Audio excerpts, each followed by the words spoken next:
compte tenu du risque d'induire en erreur et d'avoir des péchés lorsque l'on ne cite pas correctement un hadith en arabe, c'est-à-dire avec la bonne grammaire.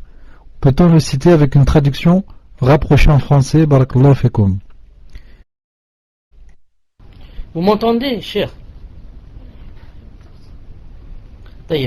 Pour la première question, Inch'Allah Ta'ala, donc je dis d'abord, compte tenu du risque d'induire en erreur et d'avoir des péchés lorsqu'on ne cite pas correctement le hadith en arabe, c'est-à-dire avec la bonne grammaire, peut-on le citer avec une traduction rapprochée en français?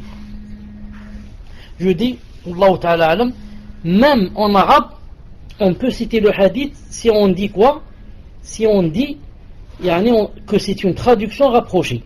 Quand on a peur en arabe, c'est pas sûr ce que je vais dire, mais si je suis sûr du sens, de hadith, voilà ce qu'a voulu dire le prophète sallallahu alayhi wa sallam.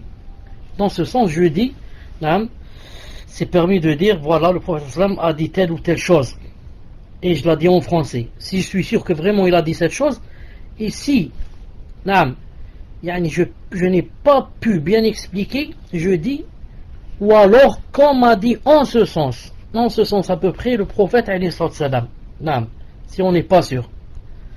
Donc, pour celui qui ne connaît pas bien l'arabe, il dit ça en français, il dit à peu près voilà ce qu'a voulu dire le prophète sallallahu alayhi wa sallam. Il montre aux gens que c'est une traduction rapprochée, ce n'est pas 100%.